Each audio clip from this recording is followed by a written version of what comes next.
Good morning and welcome to Comet Corner.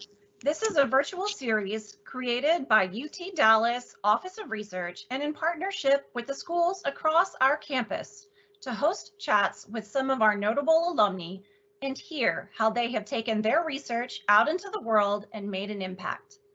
My name is Enrica Ziller, Research Education Programs and Outreach Manager in the Office of Research at the University of Texas at Dallas. As we move through today's session, I invite you to post questions into the chat for our guest speakers to address. Here to guide our conversation and introduce our distinguished alumnus is Dr. Niels Romer. Dr. Romer is the interim dean of the School of Arts and Humanities, director of the Ackerman Center for Holocaust Studies, and the Stan and Barbara Rabin Professor at the University of Texas at Dallas.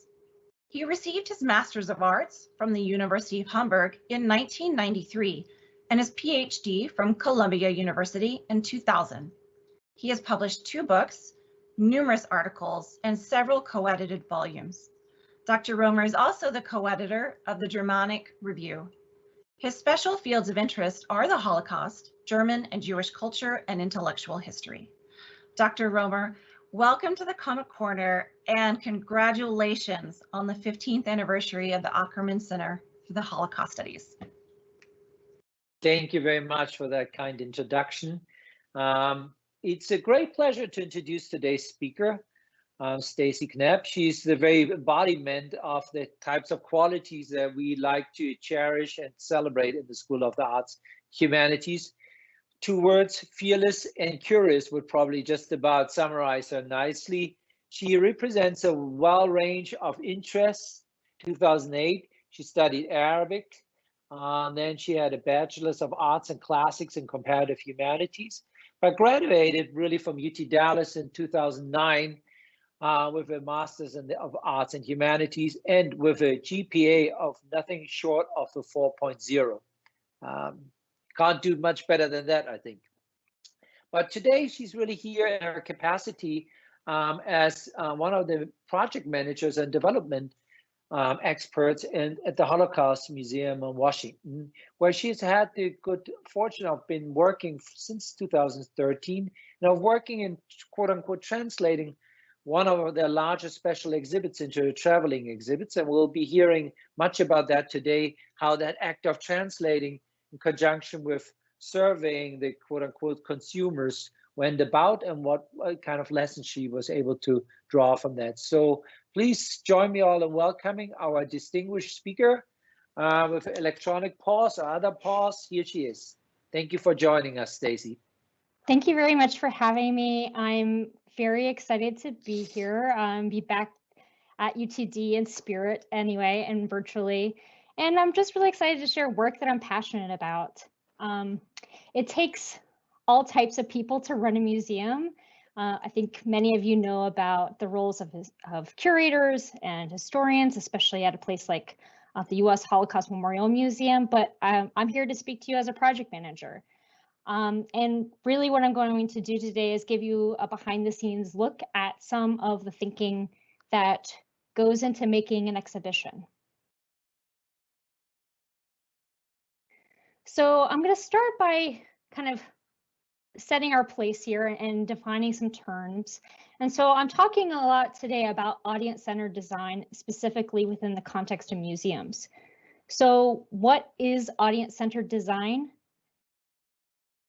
Also known as human-centered design, audience-centered design is a creative approach that takes into account the needs, perspectives, and context of audiences in order to better support their experiences. And understanding the needs, perspectives, and context of audiences requires doing research. That is really a key part of that work. And as a concept, audience-centered design initially emerged out of website design, thinking about user experience in particular, but it is more broadly applicable to other settings. So my second question is, why is audience-centered design important for museums to consider? So first and foremost, a museum is there to serve visitors, and museums communicate with visitors primarily through design. Museums translate their artifacts, documents, photos, and other items from their collection into curated experiences, all of which must be designed. We not only need to make sure that visitors find museum experiences accessible in the broadest sense, but we also need to tailor our educational experiences to the knowledge and sensibilities visitors bring with them. And what I really want to point out is that this is a relatively new approach within museum education. Museums have traditionally leaned on the curator or museum experts to create museum experiences, but an audience-centered approach requires a change in museum culture to widen the aperture of the perspectives we take into account. So I'm grounding my presentation today in a specific exhibition project at the U.S. Holocaust Memorial Museum, in which we adopted an audience-centered design approach.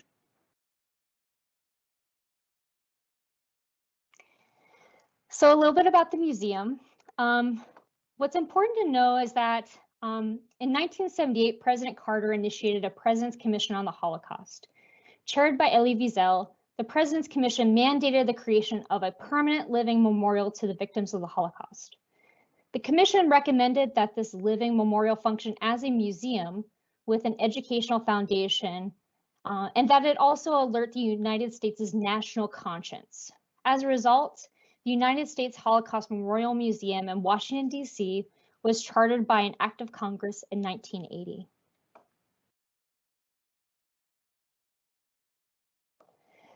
The President's Commission also recommended that special emphasis be placed on the American aspects of the Holocaust.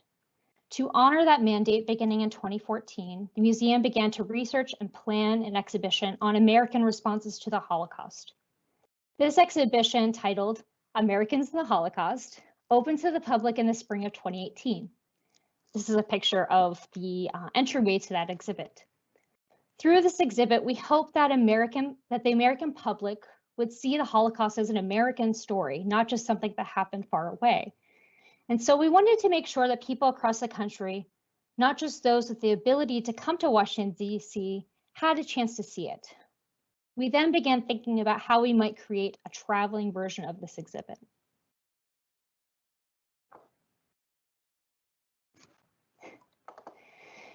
So the museum has a long-standing traveling exhibitions program, and typically the traveling exhibits we've produced have toured large metropolitan areas. But beginning in 2016, we started having conversations with the American Library Association about touring an exhibit to a selection of their member libraries. They have, I think, 58,000 member libraries. We decided to create a traveling version of the Americans in the Holocaust exhibit that would travel to 50 public and university libraries across the country over 2 years. The biggest traveling exhibits that most libraries can display are around 1,000 square feet, which is less than 20% of the size of the exhibit in Washington, D.C. We understood right away that designing a traveling exhibit this size would require distilling the museum exhibit into its most critical concepts. Each element in the traveling exhibit needed to reinforce the top-line educational messages that we wanted visitors to walk away with. For this exercise in what I would call brutal editing, we decided to use an audience-centered design approach.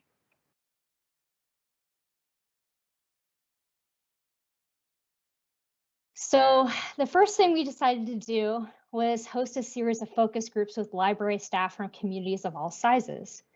We learned critical information that directly impacted the early decisions we made in the creation of the traveling exhibit. Some of these considerations were really limiting in what we were able to do. So for example, librarians needed to assemble the exhibit themselves. Typically, when we have traveling exhibits, museum professionals travel on site to set up the exhibits. So we needed to choose a system that would be easy enough for library staff to set up themselves. Also, due to space constraints that are unique to each library, the exhibition would need to be able to be installed in different ways with different entry points. The museum exhibit follows a chronological narrative, but the traveling exhibit would need to address topics thematically. Media and technology availability varies widely from library to library. Some libraries are high tech, while others don't have reliable wireless internet. We needed any media experiences to be as simple as possible. Another thing to consider is that the exhibition will be in a public space outside of the context of the Holocaust Museum. Most of the people who would see the exhibit would come across it while doing other activities, not with the intention of seeing an exhibit in the library space. So they're there to check the internet, to check out books, to do research. They're not necessarily there to see an exhibit. And finally, the traveling exhibit will not contain any artifacts. Traveling with artifacts is really tricky, and this is where we get into the professional setup that's required to protect those artifacts. That is far too complicated and more than what we could do with such an ambitious tour. So here's a look at some of the layouts that are possible with the system we ended up using. So taking these large constraints into account, we selected a trade show exhibition system that had a simple assembly. The traveling exhibit would take the form of 18 display panels. Each of the 18 panels has its own key takeaway statement. At select points during the design process, we took the exhibit designs and asked museum visitors to look at them and describe what they thought they were about. We use this technique to learn to what extent visitors understood the key takeaways of each panel, and then calibrate the designs that those takeaways would become clearer. I'll now show you some examples of the design elements we previewed with audiences and how we changed the design as a result. One of the most popular aspects of the museum exhibition are the historical polls. Historical public opinion polls help bring our exhibit visitors into the headspace of the public in the 1930s and 40s. And they also attempt to temporarily rob them of the benefit of hindsight. In the museum exhibition, we created this we made this an interactive experience in which the questions and answers are on opposite sides of a spinning panel. It forces visitors to grapple with the poll questions before they turn and see the poll results. We tried to bring the interactive experience of the museum exhibit to the traveling exhibit, but we couldn't find an effective way to do this without making the traveling exhibit more difficult to set up. So we tried rendering them in a flat design, not as exciting, but kind of critical to getting these polls into the exhibit. Our designer tried 2 different designs, and we asked the public to see which of these designs was most understandable and readable. Through this research, we found that there was no appreciable difference in how well the polls were understood. However, 3 out of 4 participants preferred the circular design, so that's what we decided to go with. Here's what the final version looked like in the exhibit. As you can see, we made some adjustments to the colors, which we did for readability. These are things that we tinkered with along the way, but we went with that circular design.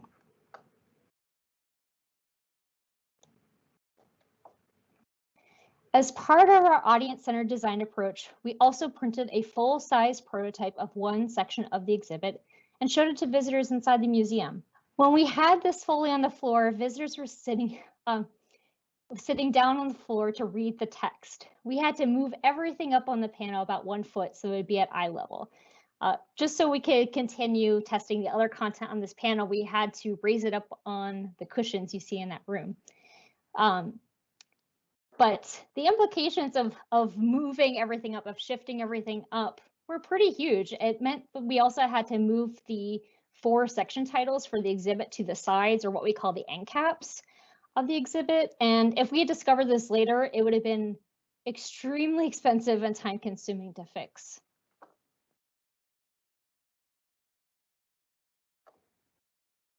The museum exhibition features a powerful graphic showing how US immigration law affected people hoping to escape Nazi Germany and enter the United States. It shows the maximum number of immigrants from Nazi Germany that could receive US visas under US immigration law, also known as the immigration quota. And it also showed the growing waiting list for those visas. When visitors see this in the museum, the waiting list spills out onto the floor, as you can see in the photo. The information we're trying to convey in this graphic is very complex. To then make this graphic more compact and fit on a traveling exhibit and make it also readable was a real challenge, especially since you can see how much space this takes up in the gallery. So this was our first version, and we knew right away that it didn't quite work, but we weren't quite sure what to do with it. So we put this in front of museum visitors and asked them, in your own words, can you tell me what this is about? And we used that to see to what extent the primary takeaway of the graphic came to mind. We also asked them to identify anything they found confusing or difficult to understand. What we found was that participants didn't realize that the unused visas were wanted but still unissued. So we had to rethink how we were visualizing that information. They also wanted to know about why things changed so dramatically in 1938 and 1939.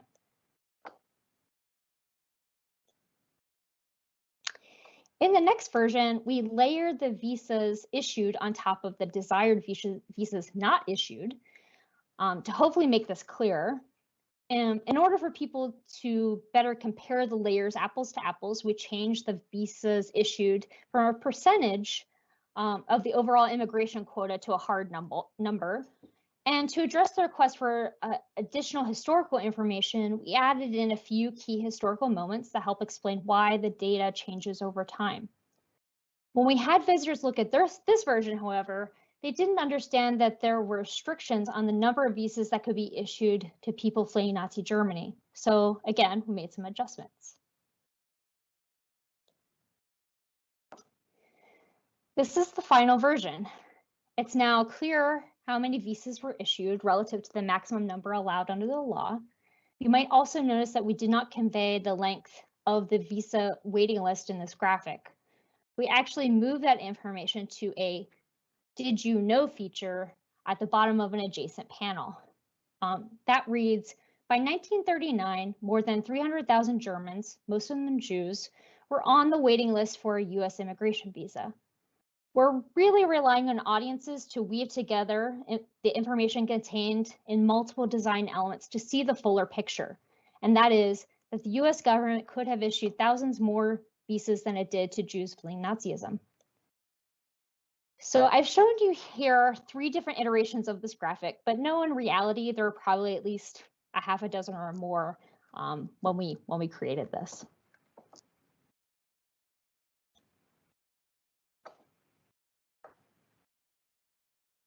So this panel is intended to show that Americans disagreed about whether to enter the war in Europe.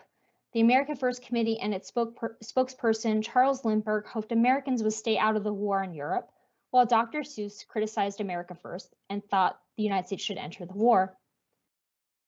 We didn't really have major concerns about the design of this panel going into it and assumed that it would be understandable to the public. But when we were selecting where to place text blocks and images, we found ourselves spending a lot of time debating about the design. And so we decided to have visitors take a look at it.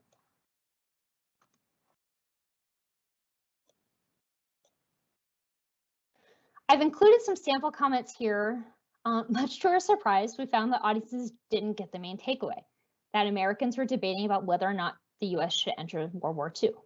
We were really missing the mark and knew we had to make some dramatic changes. So we wrote up a few different versions of the text blocks and taped them up to the prototype to see if it would help visitors better understand the takeaway. This is what we call being scrappy. So you can see our taped up text in the gallery in the museum.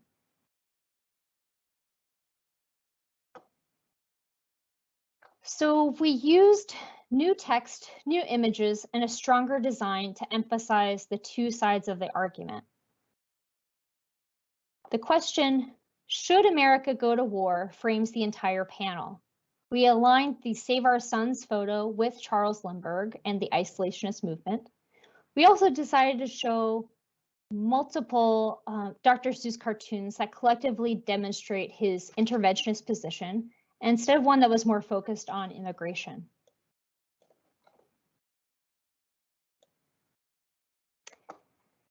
So in summary, here are a few advantages we experienced while applying an audience-centered design approach to creating the Americans in the Holocaust traveling exhibit.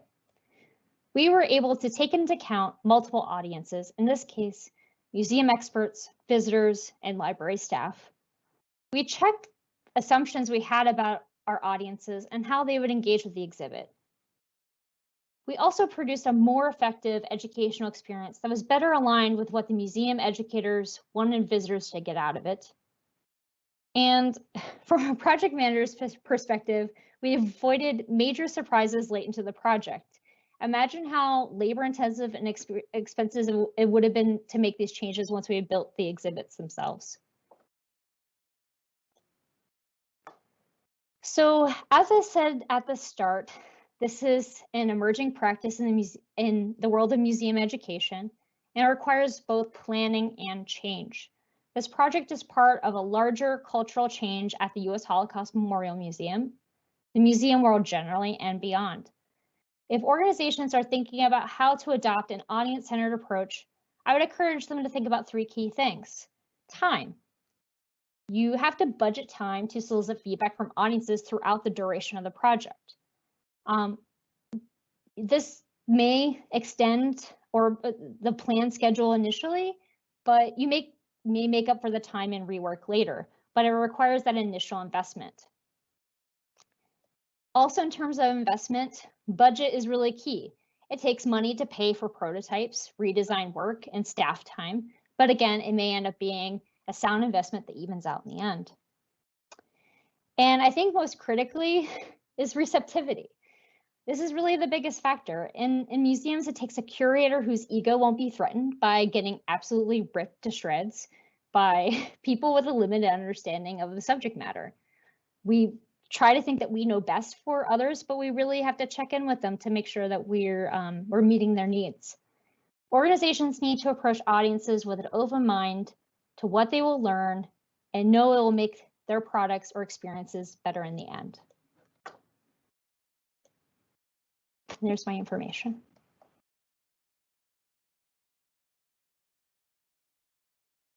Thank you very much, Stacey. Thank you for your presentation. It opens up a number of comments and questions, and I would think from my point of view, the most important part and intention and achievement of your presentation has to do with communication. And while I was listening to you, I thought you have various forms of communication. One is to shout at you, or another one is to make music that you either like or you don't like, or you go ahead and bring visuals. And the interactions of visuals and communication has been fundamental, especially throughout the 20th century. And my concern is, how do you turn visuals to begin to communicate? If I give you a word, I am communicating.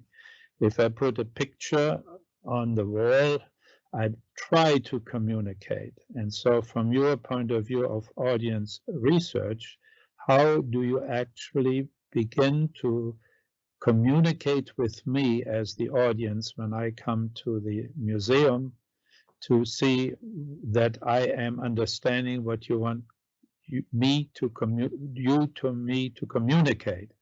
So that's the essence of what you're trying to do. And I would be interested what you think are, and maybe the audience comes in too, what do you think was the most successful form of communication? When I first looked at the audience research, I thought you were interested when I come to the museum that you would ask me, well, did I do a good job? But that's less important right now, because what do you, from your experience, think is a very successful form of communication between the visual image, that is, in your case, also related to the very important and powerful background? And you have to assume that half of your audience does not know what the Holocaust is. I've experienced that more than once, even in my teaching experience. So from your point of view, what do you think is your strongest concept to initiate that communication? Well, I'll first address your comment about asking whether or not we're doing a good job. And for many people, when we talk to them, we have to be very conscious of getting socially desirable answers. And because if we went out and asked, are we doing a good job? We're going to hear, of course you did a great job. This is the most powerful museum I've ever been to. Or, you know, they'll have a very emotional response to it. But for us, you know, we want our visitors to understand when they leave the museum that that the Holocaust was not inevitable. We want them to have very specific, want them to have a baseline understanding of the Holocaust, but also understand the how and the why behind the Holocaust. What enabled the Holocaust to happen? And so there are these bigger questions, and we have to address that in a variety of ways because everyone brings their own narrative when they enter the museum. Some are coming because they expressly wanted to visit the Holocaust Museum because it's an area of interest for them. But I'd say most of the visitors who come are on a tour bus who have gone to 4 other museums along the National Mall on a particular day. And, you know, especially among the students who come to the museum, they maybe haven't gotten the foundational knowledge they need to understand what they're seeing there. And so it really comes through some amount of preparation, I think, that we encourage and try to provide resources for. But, you know, in terms of communication, we have to provide a variety of different design elements, technology, experiences that get at and reinforce the messages we want to get across, but in different ways because there are different types of learners. This is a big thing that's done at the Smithsonian, actually, that they look at people who are more tactile versus people who are more verbal or visual, have incorporating different learning styles into the design of their exhibit. Even though there's overlap between what they're trying to communicate in different areas, it's meant to you know, be more effective for different types of learners. And so it's always our approach to try to do that better and to reach people more effectively. And what I present on today is really a case in point of that, of us trying to look at the broadest base and see how we might make some basic design decisions to help enhance that. I like that procedure very much, and I asked myself, how can you in a museum create an atmosphere that communicates to me, the audience, the emotional experience? I mean, that's really the challenge, like the J.F. Kennedy Museum in Dallas. How do you recreate the atmosphere of what actually happened? Because as Adorno said, after Auschwitz, you cannot write a poem anymore. So can you say after Auschwitz, you cannot recreate the atmosphere also in visual or verbal communication or verbal expression? I mean, that's the challenge, really. And what from your point of view, do you think is one of the strongest elements or creative elements that your museum has created to get me into the atmosphere? Can that be articulated? Can that be responded to? Yeah, I think there are a lot of elements of that. It's a very visceral experience in the museum. The design of the museum itself is meant to evoke imagery of the Holocaust, not in a graphic sense, but in it's designed to make you feel uncomfortable. That it distorts kind of what your expectations are and plays with space, strange angles. You're not quite knowing where to go. It's a little confusing sometimes because it's meant to put people in what we call a state of disequilibrium, to kind of jar them in a way. And so the architecture of the space helps to reinforce that. And as opposed to another larger museum where you walk in and you kind of casually explore, most of the museum experience at the Holocaust Museum involves you first going into an elevator, going 4 floors up and being forced into a particular pathway where you explore the chronology of the Holocaust and what made the Holocaust possible starting back in 1933. And so you weave through the space. You don't have options of where to go. You can't necessarily skip things over. You have to really walk your way through. And so part of, again, that design forces visitors into making sure that they go through the exhibit in a particular way. So that's kind of baked into it. In addition to obviously photographs, documents, artifacts really dominate the space, some of which are again more visceral than others.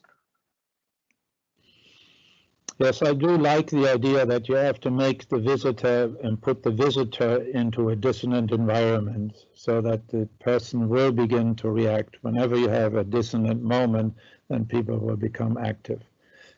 I think we might want to open it up to the public, the people who are listening in, and see whether we have any questions. Let me maybe jump in with 1 or 2 questions before we have the public join.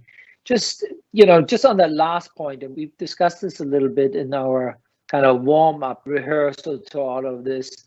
It's after all a traveling exhibit. So it's one thing to think about the exhibit within the context of the Holocaust Museum in Washington. It's an entirely different challenge to think about your exhibit within the context of the libraries where it's.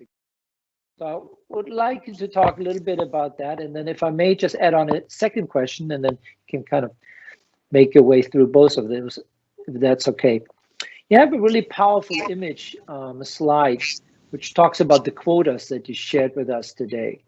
And I take it that would have been a tricky one to do because it does bring up the question of how do you represent the refugees? How do they look? And I think, the image that you guys picked is that of a professional in trench coat with a bag of sorts, which I think, is probably very purposely picked and connects somehow possibly with what you are trying to get at. And I'm not necessarily of it, but I think it's also interesting to know that it's a very gendered view of that experience. What we know from German Jews in many ways, it's the women who say, let's leave Germany. It's the women who force the men out. And so most often it's not so much the men who stand out with the bags like it is in that picture, rather the women who are pushing from behind and saying enough is enough. We've got to find some other way of. So there's the kind of dilemma of sorts, how to make the audiences recognize these refugees, language that they're without kind of adopting a slightly biased gendered view in terms of their historical experience of refugees, of that time was concerned, which was, far more complicated on the gender side. So those two, this space issue and the gender issue, if you don't mind. Yeah, so there's a lot there. So I'll start by talking. So we didn't really think of it in a gendered way, and I think that's an interesting point. I think so to kind of put this in a greater context, both the in-museum exhibit and the traveling exhibit utilize materials in a lot of newspapers we wanted to make sure that we were presenting the history as the public knew it. It doesn't look into private conversations that were just happening among the president or the State Department that would have been private, but really looking at what information the public had awareness of at the time and while it was happening. And also, and I made this point about the polls, to not look at things, for visitors to not look at it with the benefit of hindsight. So as part of that image of that man with the suitcase actually came from an historical source that published this data. I don't remember the source and I don't remember the year, but they had used that image to show the number of refugees who have been coming into the country. So that's the source of that. It wasn't done with any intention to look at it in a gendered way, but I do think it's an interesting point, and I will certainly take that back to my team. But you know, there's a large question about symbolism in general, especially with that kind of graphic. You know, there was a debate about how to represent refugees on the waiting list, and so that was you know, there were a couple different iterations of that too, and before it was ultimately decided to go with a symbol of a suitcase of people who are trying to move. So all these things, when you especially get into graphic representation and visual representations of things, it gets very tricky very quickly. And there is a lot of thought behind those in general. But what was your question about space again? Can you repeat that? That was just, you know, you initially, in response to Professor Schulte's question, you emphasized the architecture of the Holocaust Museum in Washington. And that, like you said, you know, provides a better context, it forces the individual in a particular pathway. And so within that context, they encounter also the larger exhibit. But what you ultimately ended up creating is a traveling exhibit that goes elsewhere. And so that was my other question. How do you account for the absence of the big museum, so to speak, that otherwise frames your very particular exhibit? Right. And so as part of that too, you know, I think in a lot of ways in the museum, we rely on visitors experiencing what we call the permanent exhibition, which is largely what I was talking about with Professor Schulte, that really recounts the history of the Holocaust. But really, Americans in the Holocaust as a separate exhibit is really there to challenge the assumptions that we make about America's role in the Holocaust. And so it really requires a backbone of understanding the basics of the Holocaust. And part of the challenge with the traveling exhibit is we don't have that support. It's our hope that the library, you know, that visitors would consult the library for additional sources, but we also try to really boil the content down enough. So even if they saw one panel, they would get something. They would get one key idea that's coming out of it. And we broke the exhibit into 4 big sections that are thematic. So one that talks expressly about the news, one that specifically talks about immigration, one that talks about kind of the debate to go to war and really America entering the war, the question of going to the war, and finally, how Americans learn about the final solution. And each of those categories, at least, is kind of pivoted around or really built around each of those key questions to ask, how did we know about the Holocaust, right? And so we're hoping that from that, that if people come and go, or if they just see one piece of it, one panel, one video that I didn't really talk about, but just even if they get one piece of it, that they would get something that would at least be intriguing enough to learn more, or at least to get that one point and say, hey, I learned something interesting at the library today. Are there any questions coming from the audience? May we open those, please? Yes, definitely. So the first one I will announce is kind of a two-parter to Stacey. Approximately how many museum visitors walk through the different iterations of the traveling exhibit? Part 1. Part 2, if you want me to go ahead and finish reading all of it, were different demographics of those museum visitors an important consideration when reviewing that feedback? Yeah, those are great questions. So I honestly couldn't tell you how many we talked to, because sometimes we had those full-size prototypes that I showed. They're 8 feet high, and sometimes we would just take an image and slap it on a wall and just bring people over and talk to them. We would just do something very quickly, and maybe we would check in with 15 people if we just wanted a gut check on something, versus doing something all day or for multiple days where we talked to 50 or more people.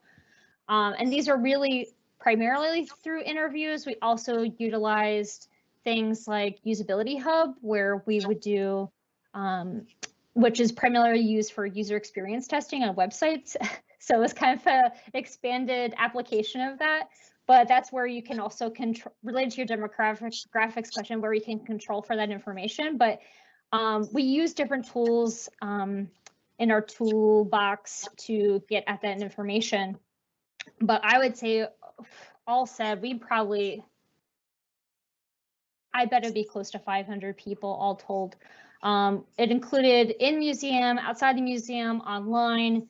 We also, we had a question of whether or not there are two photos that are used in the exhibit that are about the news reporting on the Holocaust and also about how we find out about the final solution. And it's hard to talk about those topics without showing some visual imagery coming out of that. So we chose, we thought were very thoughtful, appropriate photographs for that, but we're also conscious of it being inside a museum space.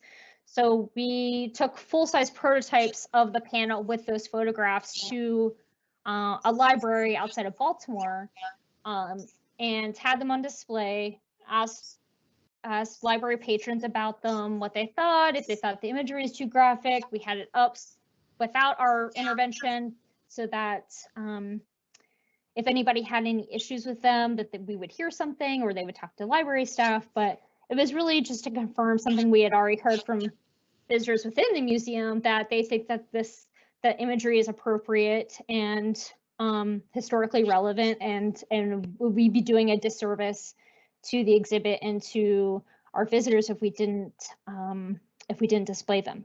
So that was some of the thinking there. And so I talked a little bit about demographics related to usability testing, which is really primarily done online. But yeah, so we would jot notes. We weren't kind of looking for demographics in a hard way where we're specifically asking people for their self-identification. That's a little bit of a turnoff, I think, at some of these more these quick interviews. But we were it would come up in conversation. We would kind of take notes about what we knew about the person, especially as you know, through the conversation, just to kind of as a check to make sure that we weren't just talking to people of the same gender, same age, same race, things like that. We were trying to diversify as much as we could. And we did most of this testing in the spring and summer of 2019, which is the museum's busiest season. So we have all kinds of people who are coming and walking through the doors at that point. So it's very helpful for us to make sure we have a diverse representation. Excellent. Any comments from Dr. Romer or Schulte? No, I think this is really an interesting territory in terms of how respectively that exhibit works in different contexts in front of different audiences. And in lots of ways, it's quite challenging. But also in many ways, like you rightly emphasized, it is there to tackle in particular the idea of America and the Holocaust. And so insofar as it has that very specific task, I think it also can do this actually very, very well in this reduced traveling exhibit. But I think we have more questions in the public channel, and we want to give everyone a chance there to have their questions asked, right? Yes. Enrica, I think you are the master of those questions. Our next comment, fascinating talk. Do you also think about teaching visitors to read certain exhibits? By teaching, I mean guiding them through a certain version of the exhibit experience.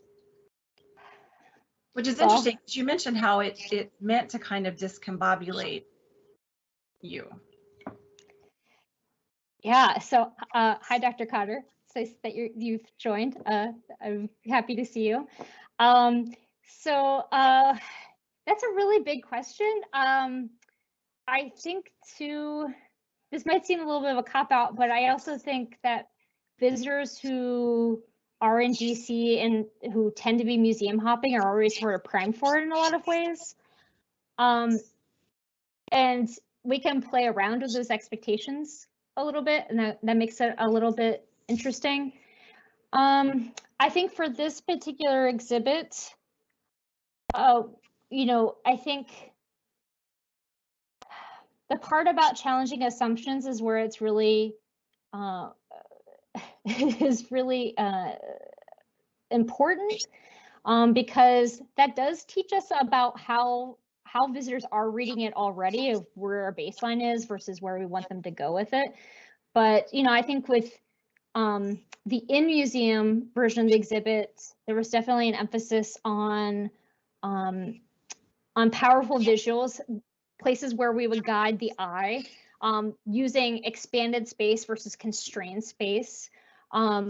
You know, as you enter the exhibit, you go through a set of double doors, and you're immediately confronted with a very powerful 90-second film that puts people in context of what the world looks like in 1933, context of the Depression, talking about war weariness from World War I. And then FDR comes into power at that point. So it's trying to kind of suspend reality in a lot of ways to put people in the mindset of Americans in the 1930s. And from there, we have a pathway they follow. It gets very constricted, and suddenly you come to this paper wall, is what we call a paper wall. That's the documentation was required for immigration. You can't get through the exhibit without coming across this paper wall, and it's very beautiful and aesthetically pleasing, but it's also something you have to confront. And then it just opens up into this wide open space where you have different pathways to explore kind of the challenges of immigration, what public opinion was at the time, the Wagner-Rogers bill, which was aimed to bring in specifically 10,000 refugee children, and the national debate that happened around that. Or you can completely skip the refugee section of it and talking about immigration to looking at the debate about whether or not we should enter the war, the isolationist movement that was happening at the time. And then again, it constrains as you get into talk of the, you know, how Americans found out about the final solution. That's a very narrow experience, and then it kind of takes you through to the end of the exhibit. So there are conscious choices on how to use space to move people through it and to make people see certain parts of it and where people have options. And so that's very much intended as part of the exhibit design.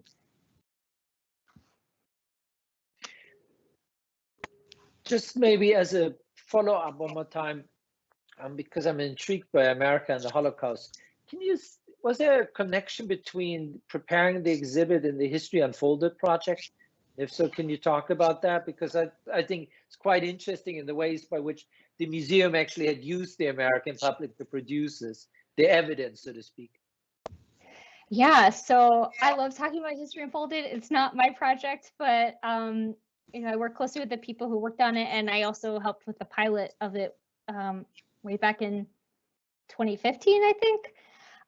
So when we started the research for the exhibit, there was a really intriguing research question. And at the same time, the museum has had some experience in doing what we call citizen history projects, where we have regular people participate in historical research.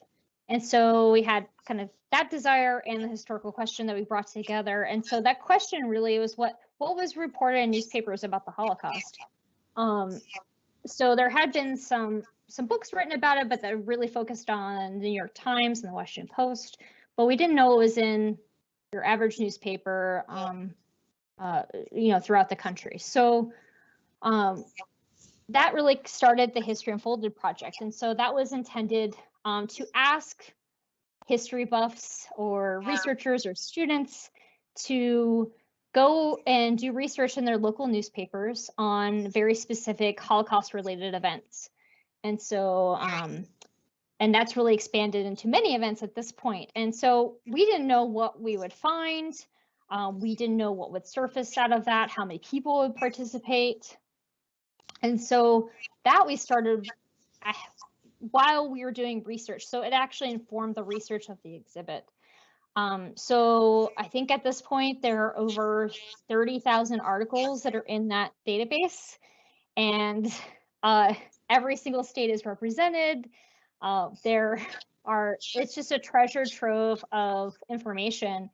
And I think it's going to be a great repository for research by all sorts of historians as we go along. But some of the things we learned from that include we weren't sure how many articles from the New York Times or the Post would make it down into local papers, but AP, the wire services like AP were really critical, and that's what you find really spread out in communities large and small. And given that there are 30,000 articles that came out of this, that Americans had a lot of information about what was coming out of Europe, and so that was sort of the realization of the proof of concept of the project. So Thank you. I was gonna say it's history unfolded.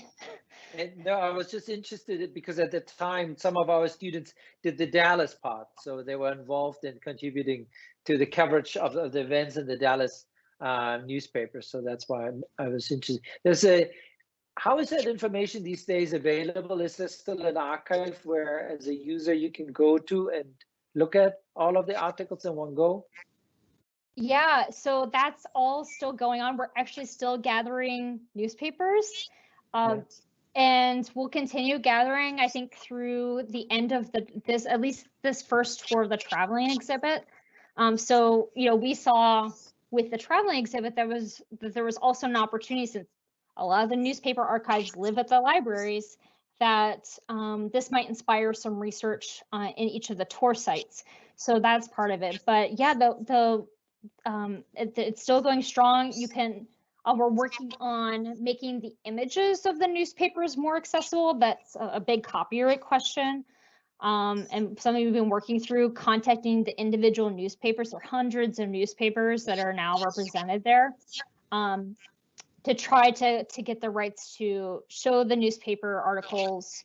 But right now, at least all the metadata is available for people to search through. And so if you want to know, if there were any newspapers in your area, you can search by state, you can look for particular cities, you can look on specific events.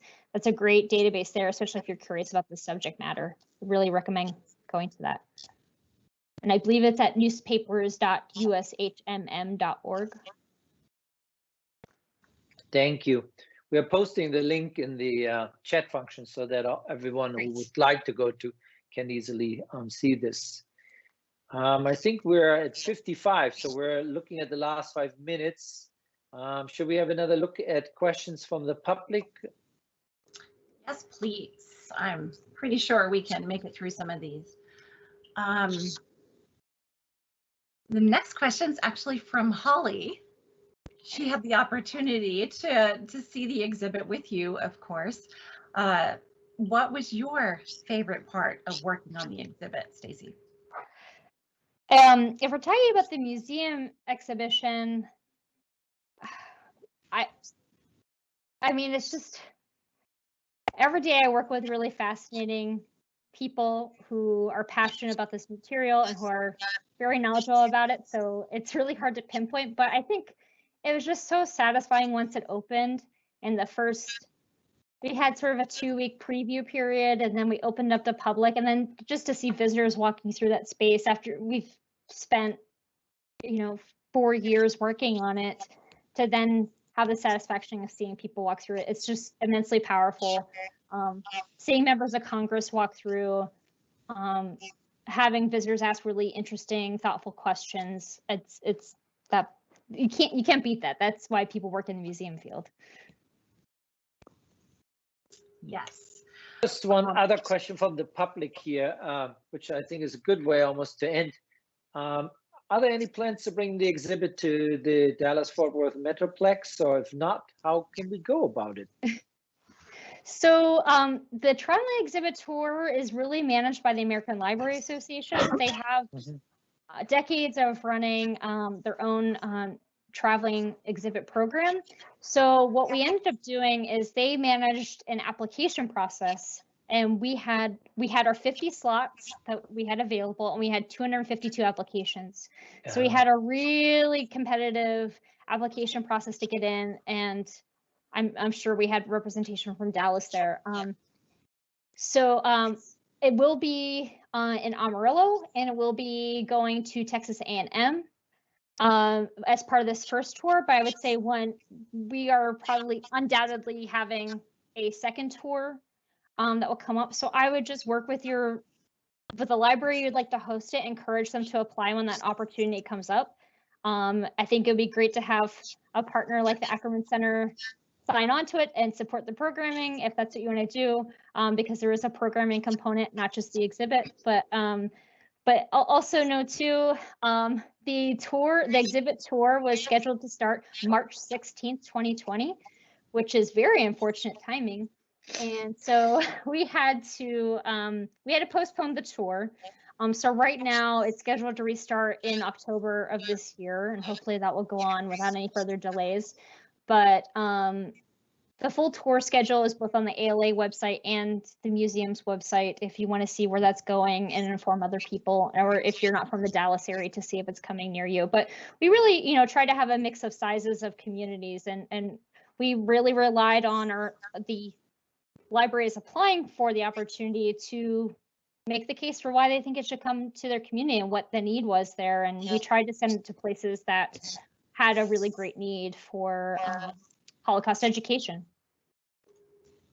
Stacey, thank you very much for your presentation. I hope that you will convert some more energy into the project and maybe think in the larger context of how actually the visual and the verbal and the musical could be combined. I have been thinking a great deal because that's how we react to our environment. But many good wishes to you, good luck to you, and make sure the energy goes into the creativity. Thank you so much. Thank you for having me. Thank you for sharing Stacey. your time, talent, and resources with us today, Stacey, Dr. Romer, and Dr. Schulte. An audience, thank you for joining us today. We would really appreciate any feedback you might have about Comet Corner. If you would please click through the survey link found in the Q&A chat to share your thoughts and submit them through that online form. Additionally, we hope to see you at the next Comet Corner, which is on February 17th. We are going to be featured as part of the annual National Engineering Week. So for more information and to download a calendar invite for that, click through to utd.link/cometcornerinfo. And to view a full list, of the rest of the Office of Research events, including these that are shown in the next week, please visit utd.link/research calendar. Thank you and have a wonderful afternoon, everyone.